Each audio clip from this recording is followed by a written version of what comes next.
Hello everybody, this is a midweek video, and we have a midweek video because there's a few things I want to discuss. So welcome to my living room.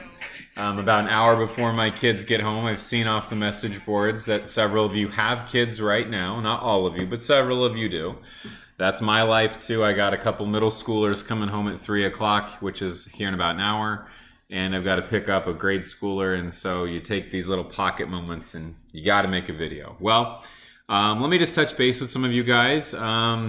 Things are going well on the class from my end. There are a couple of you who have significant makeup work to do, but that happens in these online classes, and I'm not worried about it if you're not. I do, by the way, by way of reminder, I do accept late work. If you join the class late, there is some grace, but that grace does have an expiration date. And so if you have late work, you need to get it into me. We need to make a plan to get on there fast, because after about week 4, some of these things become kind of concreted in as zeros or concreted in as late. So please be communicating with me if that applies to you. Well, going back to the schedule, we are here in literary context, and this is a great easy week, only one chapter of reading to do. I looked at the reading quizzes today, and they were a lot of fun. In case it wasn't very clear, I wanted you to look at Matthew 18:20, a common passage taken out of context. As you all know, it says, "Where 2 or more gathered in my name, there I am in their midst." And often church groups, Bible studies, and just well-meaning Christians evoke this passage. They bring it up when there's a cause for prayer. Maybe Timmy's mom has cancer. Maybe their friends are on a transatlantic flight and they're dealing with some kind of illness. Maybe there's a situation like someone needing salvation, and the idea is, hey, well, where 2 or more are gathered, God's here more when we pray together. Looking at some of your answers, again, what I was looking for was not a free-form response. Free-form response would be basically you assessing, well, is that theologically accurate?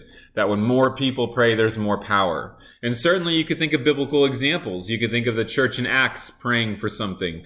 You could think about people repenting with sackcloth and ashes in Israel. And these big groups praying, God acted.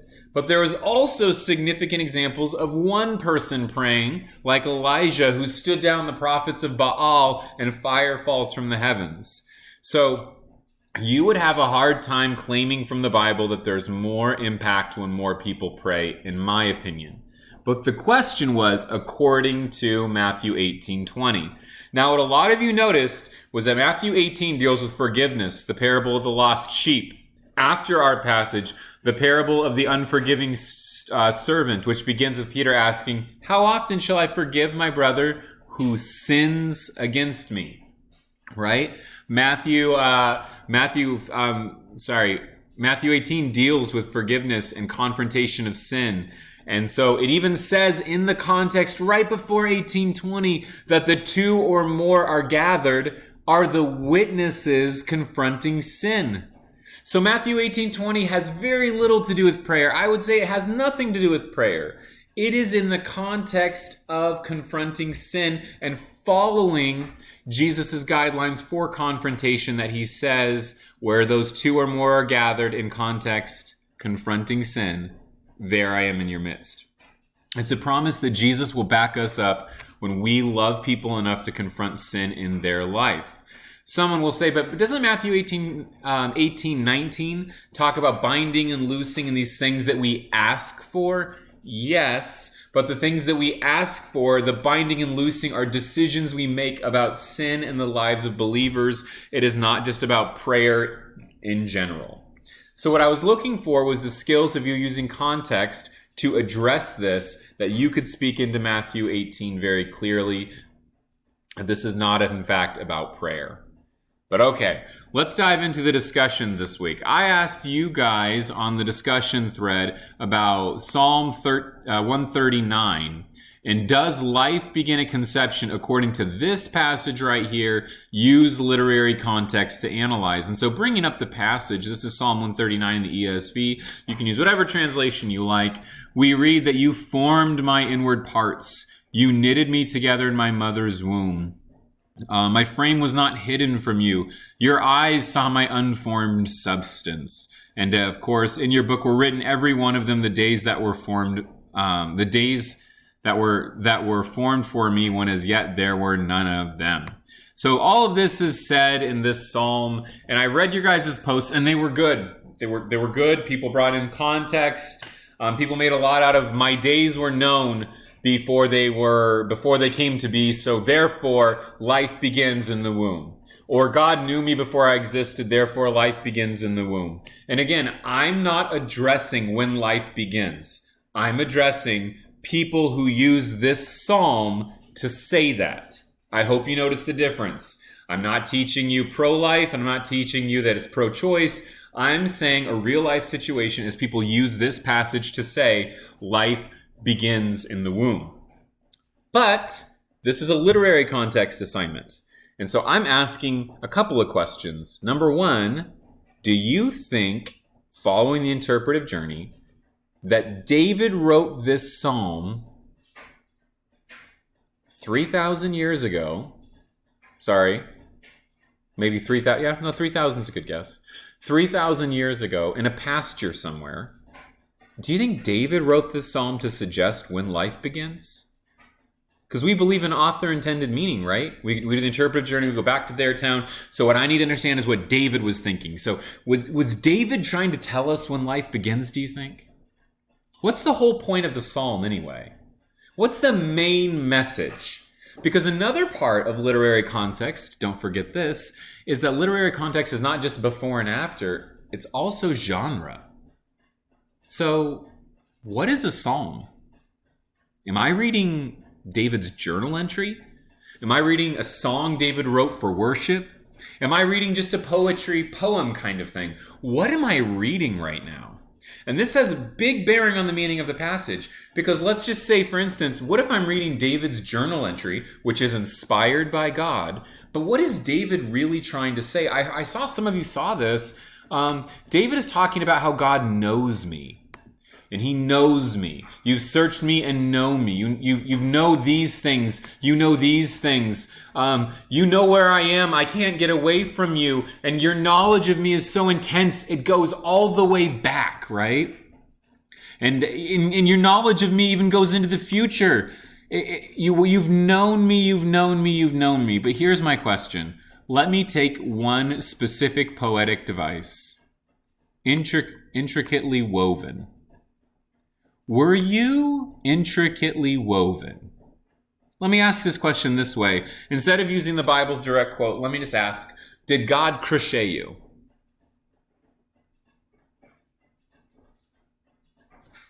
What do you think? Did God crochet you?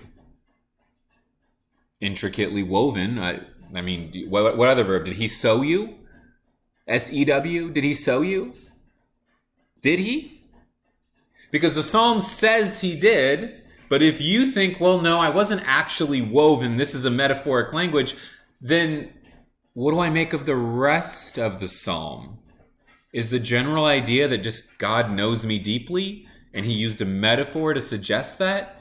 Or do we press that metaphor and say, no, this is how I was made, this is how long God's known me, and what do you feel comfortable suggesting that David meant 3,000 years ago?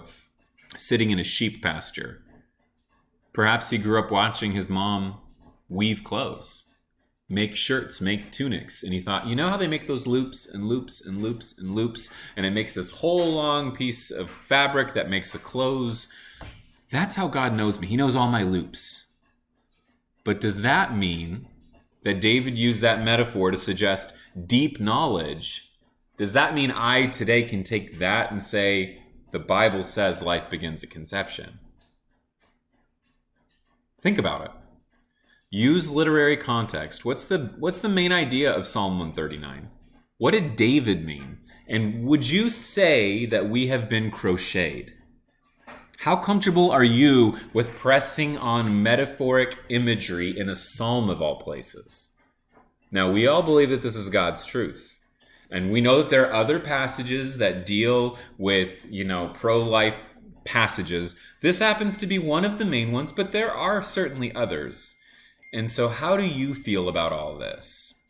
Looking on the message board, most of you seem to look at this psalm and say flatly, yeah, this passage says life begins at conception, and you found great proof of that. But did you consider that it was a psalm? Did you consider the metaphoric imagery, and did you stare really hard at this idea that David wrote it long ago? So in your response post this week, I want you to answer this question. Were you knit? Were you woven? And connect that to your feelings about the passage. Maybe you continue to argue, and using good literary context, that life begins at conception according to this psalm because A, B, C, and D, and you respond to my woven question. But maybe some of you go, you know what, I want to switch teams. I don't know that I saw it this way. And you can do that. There's a lot of options, but rather than respond to a fellow student this time, I want you to step back and come back to the passage with some of the things I've shared and wrestle anew. God is alive and you find him in the wrestling. I know you're busy. I know there are kids and things, and so you just need to hammer stuff out sometimes. But give yourself a moment to ask yourself this question. What is really being said here? How do I read a psalm? And how do I take this thing that I was woven? Is that just metaphor that God knows me? Or is this meant to convey actual knowledge of my actual creation, and therefore I can take this as truth and apply it in the same way today? Good luck, guys. Thanks for being with me in the journey. I look forward to seeing the discussion unfold as it keeps going. And let me know if you need any help on the literary context paper, or if in general you want me to skim it before you turn it in officially. That is something I offer to students who I have in class. If you're writing a new kind of paper that you've never written before, you can be terribly uncertain, not sure if you're doing it right. If you submit it to me at least a day early, which I guess would be Friday before midnight, I'll skim it and give you an idea of what I think about it so you can turn it in. Thank you guys so much for caring and watching this video to the end. You're awesome people for doing that. Good luck staring at this passage, and I will talk to you guys at the end of the week when it comes time to do a summary of the week. When I was made in secret, intricately woven, were we weaved? Was I sewn together? How do we take language like this? Talk to you later.